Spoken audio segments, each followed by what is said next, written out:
Whenever you're ready. Yup.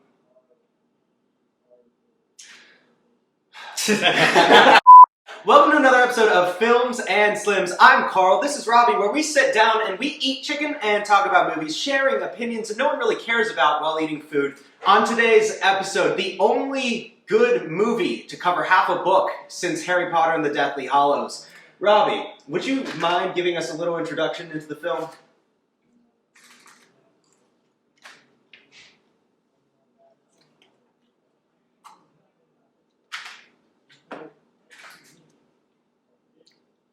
Today I'll be reviewing Denis Villeneuve's sci-fi adaptation of Dune, starring America's favorite white boy, Timothée Chalamet, Rocky from Shake It Up, and most importantly, Aquaman. As we're gonna get our thoughts in, I'm gonna talk about the things I love about this movie, things I wasn't crazy about, all while eating some delicious fried chicken. But I'm gonna start with things I liked. Firstly, from like the opening freaking shot, you are understanding that I'm about to be in like a cinematic experience. Yeah, just a masterpiece. Like the music, the score, the cinematography, like every shot in this film is like the movie equivalent of the wise men seeing baby Jesus for the first time. Like God himself came down and just like vomited onto the frame, and like that's the movie you're watching. That's one way to put it, I guess. Something he didn't mention though that truly impressed me was the wonderful CGI. Is that there are bad ways to do lots of explosions. There are that just detract from the plot, where the explosions and the CGI, these special effects, become the main driving force, the thing that convinces you to want to watch this movie. But they were so excellently done in Dune. They added that little bit of flavor, that intensity that you're seeking in these high octane moments, but they don't overshadow the actual events going on in the movie. And that's something I wanted to point out at the beginning, just because it was so well done. Robbie, you're the big picture guy. You're the big cameraman. What were your thoughts on like the shots, and were there any shots that you specifically enjoyed, or was there any type of cinematography tactics that you specifically enjoyed? For sure. Like this movie definitely doesn't like reinvent the wheel. It's not like doing something that's never been done before. It's just doing things that have been done before, like with extreme intentionality and craftsmanship. There's like this interview on YouTube somewhere of the director Denis Villeneuve that he did with like Variety magazine, where he's breaking down like just one scene, and it's like it is about I think like a 3 to 4 minute scene, and he's talking about it for like 30 minutes.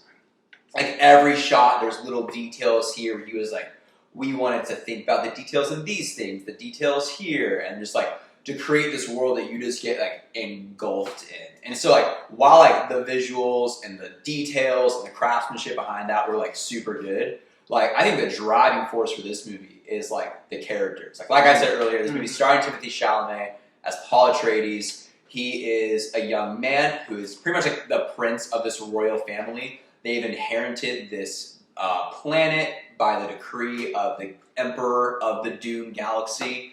And while that's kind of the surface level plot of the movie, like under all of that, there's a lot of like political espionage. There is tensions with the native people of this planet they're going to. And so, yeah, you're going to get caught up in like the music. You're going to get caught up in the incredible visuals. Like more importantly, you have these amazing characters that are phenomenally acted.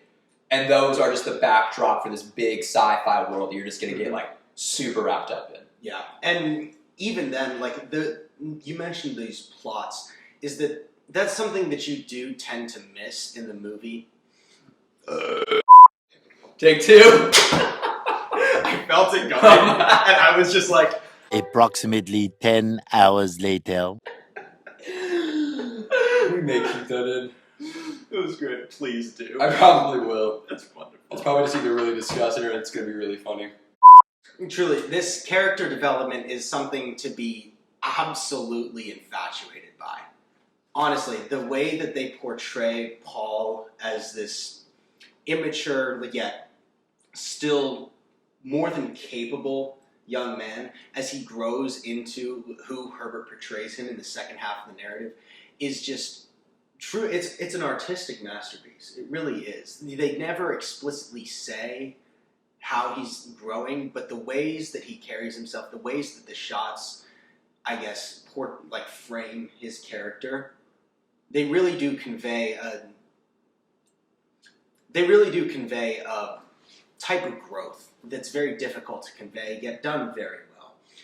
One of the things I will say about this movie that I didn't necessarily like is just how little of the subplots are actually portrayed. This is one of the reasons that everyone who's read the book tells you that you should read the book before you see the movie. Because the movie doesn't actually give you these character developments of these sub-characters, of these secondary characters that are just so expertly crafted and so well done and are such a large part of the driving force of the book. But I get why they don't. The movie starts out but I get why they don't. Already 2 hours and 35 minutes long, and that's completely ignoring most of the character development of the secondary characters. If they were to include that, I have no doubt this movie would be 4 hours long, minimum. I'm not mad. I wouldn't be mad if it was 4 hours long, but... That's fair. Huh? I wouldn't be mad if it was 4 hours long, but still, it's a long movie. Facts.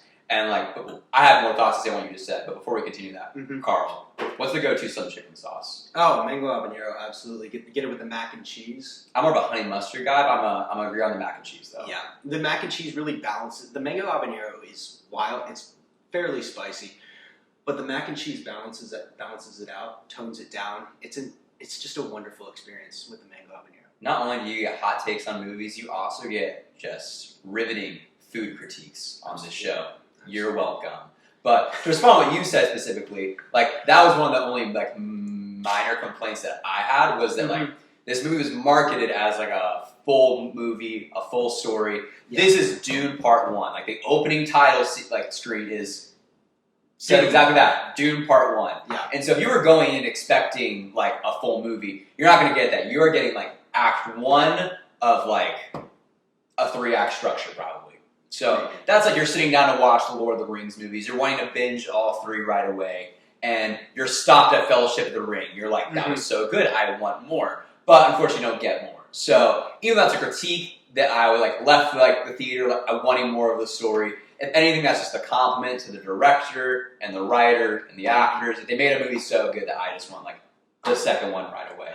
But any other critiques that we had that were pretty minor. When you have a movie that's this good, this beautiful, this well acted, you're gonna just nitpick the little things to complain about. But overall, I give this movie 9 chicken tenders out of 10. Oh, absolutely. This was easily a 7.